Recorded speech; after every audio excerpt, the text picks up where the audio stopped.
Which part of the seed forms the root and the shoot? So here we saw that the seed has got three parts. It's a plumule that forms the shoot. The radicle forms the root. The third part is a cotyledon, which helps in the storage of food. So the answer, the root is formed from the radicle and the shoot is formed from the plumule. What is implantation? Implantation is attachment of the embryo to the inner lining of the uterus. The fertilization takes place at the fallopian tube, and from the fallopian tube the fertilized egg then travels down into the uterus, and at the uterus it implants, attaches itself to the wall of the uterus, and this is called implantation. So implantation is the attachment of the embryo to the inner lining of the uterus. Name the various organs of the female reproductive system. So the first one is a pair of ovaries. So here are the pair of ovaries which produce the eggs. Two pairs of ovaries. Then we have the pair of fallopian tubes. So these are the fallopian tubes that connect the ovaries to the uterus. So here are the fallopian tubes. Then is the uterus, which houses the embryo. Here's the uterus. This is the uterus. And then we have the vagina. Here is the vagina. Of course, this is the cervix, which is the opening of the uterus. So these are the parts of the female reproductive system. I repeat again, we have the fallopian tubes, we have the ovary, the uterus, the cervix, and the vagina. Discuss spore formation in fungus. Discuss the spore formation in fungi. So here's a diagram. First point we need to write is the fungi reproduces asexually with the help of spores. And these spores are usually unicellular, thick-walled, spherical. They are produced in blob-like structures called sporangium. When they come in contact with moist surface, they grow new hyphae. And next are the advantages of asexual reproduction. They are produced in large numbers, and the offsprings are very identical to the parents. So here too, this is from your textbook. It's on page 132, and the important points here you need to write is the thread-like structures that are developed in the bread above the hyphae or the bread mold. Okay. On the other hand, the blob-like, stick-like structures involved in reproduction are called sporangia, which contain the cells or spores that eventually develop into the new rhizopus individuals. The spores are covered by thick walls and they protect until they come in contact with moist surface and they begin to grow. These are the hyphae, this non-reproductive part, thread-like structures, and on the top of the hyphae these are the sporangia which produce the spores, and these spores on maturity they release in the air, they produce in large numbers. Label the diagram. Which process is being showed in the diagram? So this is the same diagram from your textbook. So here you got a label, like here this first part is the pollen grain. Then they have sent the second part here, you see, is the stigma. Then here the third part, they have done the male gamete. This is the fourth part, which is the pollen tube. This is next part, which is the ovary. Then we have this part here, which is the female gamete. So this is the naming. It's been named here too. You have the pollen tube. Here they've named it stigma, male gamete. There was pollen grain, pollen tube, ovary, female gamete. And the next question is, name the process that is shown in the diagram. The diagram shows the process of germination of pollen on the stigma, which is necessary for the passage of the male gametes to the ovary. So here is the pollen grain. It germinates and then it travels down the pollen tube, then travels down the style and enters into the ovary and then into the ovule for fertilization. So the pollen grain develops a pollen tube which enters the ovary and releases the two male gametes, of which participate in, this is not important, in the triple fusion, so this part you may not write this. It's enough for you to say that the pollen tube enters into the ovule and fertilizes with the male gamete. What are the various ways to avoid pregnancy? Elaborate any one method. So methods to avoid pregnancy, there are many methods. One is surgical method. In that surgical method, we have two. One is called the vasectomy. It refers to a surgical method in which the vas deferentia in human males are cut off. So that the vas deferentia is here. This is the vas deferentia. And this vas deferentia is cut off. So the semen will have no sperms. So cut and sealed to prevent pregnancy by making the seminal fluid devoid of sperms. Since the sperms are produced in the testes, they cannot reach the semen since it is cut off. Then we have the next method called the tubectomy. In tubectomy, also surgical method in which the oviducts of the human females are cut. So here is the oviduct, here it is cut. And because it is cut, now the egg cannot travel down. So here we read, oviducts of the human are cut, sealed to prevent pregnancy by inhibiting the release of eggs. Then we have the mechanical method. They prevent the arrival of sperms to the egg, example the condom. We have the chemical drugs or contraceptive or oral pills. They are small dosage of female hormones that prevent the release of egg. Then we have the copper T or the loop is a physical device to prevent pregnancy. However, the surgical devices are permanent contraception by vasectomy and tubectomy.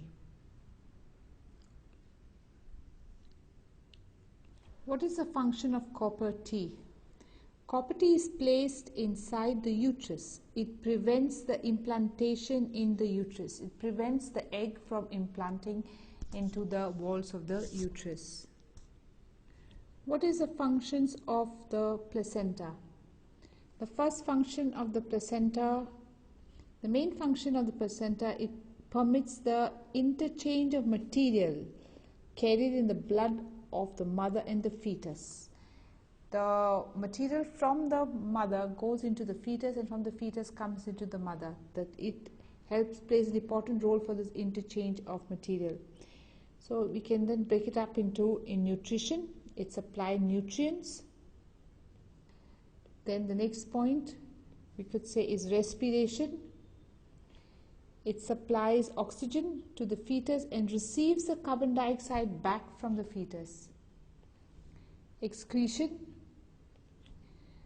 Nitrogenous waste products escape through the placenta. The other points are not so important, but they forms like a barrier, like a semi-permeable membrane. These points are mentioned in the text. The others are not so important points from the exam point of view. Storage. The placenta stores fat, glycogen and iron for the embryo before the formation of liver. And here we have hormonal functions. Placenta secures extra ovarian hormone like estrogen and progesterone in females during pregnancy that serves to maintain the fetus. But I repeat again, you need to write these first 4 points are important for you. Placenta is extremely essential for fetal development, and that's the function of the placenta. So placenta is a temporary organ. It's present only during pregnancy, and it's extremely essential because it helps in nutrition, respiration, excretion of the fetus. And the baby connects with the placenta via the umbilical cord. Then the next one, we have the blocking of the vas deferens prevents pregnancy, because blocking of the vas deferens is called vasectomy. This prevents the passage of the sperms. So the seminal vesicle, the semen does not have the sperms. The semen is devoid of sperms, and this prevents pregnancy.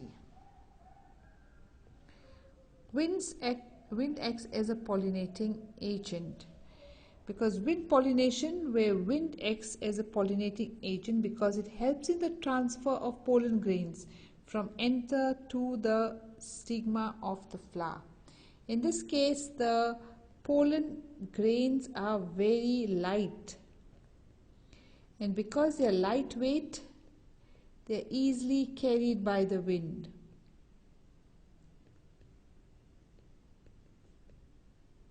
That's how wind helps in pollination. The next we have use of condoms prevents pregnancy, because the condoms is a physical barrier which prevents the entry of sperms into the vagina, hence prevents pregnancy. The last, blocking of the fallopian tubes also prevents pregnancy. Blocking of the fallopian tube is called tubectomy. Here, because the fallopian tubes are blocked, the sperm and the egg do not meet, and fertilization does not take place. Is a fallopian tube carries the egg from the ovary to the uterus, and if it is blocked, the egg now cannot travel and fertilization will not take place. Where is the zygote located in the flower after fertilization? Here the fertilization takes place in the ovule. This is the ovule here. Fertilization takes place, and hence the zygote is now present in this ovule. So zygote is located in the ovule, present in the ovary, and the whole ovule is now present in this large ovary.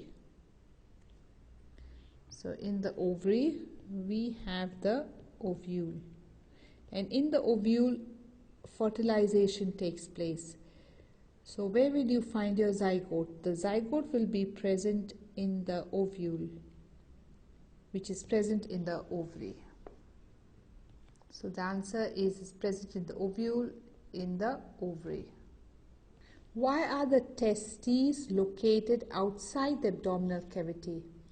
If you see the testes, these are the testes, and they're not present inside the abdominal cavity. They're present outside the abdominal cavity in a special structure called the scrotum. The testes are present in the scrotum outside the abdominal cavity.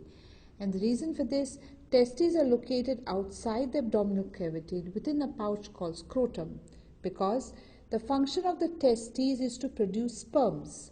Sperm formation requires 2 to 2.5 degrees lower temperature than the normal body temperature. Therefore, they are protected inside the scrotum, outside the abdominal cavity. So, for sperm formation requires a temperature less than the body temperature. Hence, the testes are present outside the abdominal cavity. Draw a label diagram of the vertical section of a mature ovule in an angiosperm. So, here's the figure, and you have to make sure you put the pollen grain, then you have the stigma here, then you have the male gamete here, a little male gamete, the pollen tube, the ovary, and the female germ cell. Differentiate between the sperm and the ovule. So here first sperm is active and the ovule is inactive. It can't move much. Here this is active, inactive. The next, sperm is capable of movement, ovum is stationary. So capable of movement, stationary. Next, sperm has a locomotory organ, the tail. Sperm no locomotory organ. So here it has got the tail, here it's got no locomotory organ. And if you were to draw the sperm, it's like this. It's got a head here with this tail. Ovum is just the egg. Next is, it is smaller in size, and this is much larger because it stores food. It's smaller in size, it's bigger in size due to the presence of a yolk, or it stores food. Then another important point is sperm is a gamete that is produced in the testes of the male, and the ovum is produced in the ovary of the female. Now sperms are produced millions, large in number. Ovum, only a single ovum is produced in one menstruation cycle. What is multiple fission? In multiple fission, the nucleus divides several times simultaneously, and many daughter nuclei are formed. Then the cytoplasm divides into many cells as there are nuclei, each containing a nucleus. It is a common form of asexual reproduction in cellular organisms. And here's the diagram of multiple fission in Plasmodium, that's a malarial parasite. Here a large number of spores are formed. What is the role of seminal vesicles and prostrate glands? The seminal vesicles and prostrate glands, they provide fluid medium for the sperm to move and also for nutrition. There are two functions. They produce fluid, and the fluid has got two functions. It helps transport, it helps the sperms to move, and also gives nutrition to the sperms. What is tubectomy? Tubectomy is a surgical cutting of the fallopian tube. So here is a fallopian tube connecting the ovary to the uterus, and when this fallopian tube is cut, it is called tubectomy. It's a female sterilization where a small incision is made in the abdomen above the vagina, and the main object is to cut the fallopian tube. Name 3 sexually transmitted diseases, and they are called the STD, sexually transmitted diseases, that is gonorrhea, syphilis, and AIDS. What is reproduction? Reproduction is a process by which organisms create new individuals that have similar characteristics to the parent. It's called reproduction. And why is reproduction essential? There are two reasons. One, it is essential for the continuity of the species, and the characters are transmitted from parent to offspring. Next, what are the two basic types of reproduction? The two basic types of reproduction is sexual and asexual. Let's go to the difference also, although it is not asked. Here, sexual involves two organisms, involves one organism. In sexual reproduction, there are more variations. Here there are less variations. And in sexual reproduction, new combination of characters are seen. This will be clearer in the next chapter. Here there is less diversity. And because there is more variation, here species show greater adaptability. Here the species show less adaptability. Differentiate between stamen and carpel. Now, first stamen is the male part and this is the female part. So, male part of the flower, female part of the flower. Next is the stamen consists of three parts: filament and enthelope. For you, you have not learnt about this connective. You've just learned about filament and anther. So this is the filament, and here is the anther lobe, which produces the pollen grains. Then the next, when it comes to ovary, three parts: stigma, style, ovary. So here is the stigma, this is style, and ovary. The ovary contains these ovules. Here it produces the pollen grains. It receives the pollen, produces the fruit and the eggs. Of course, it also has the ovum, which is a female gamete.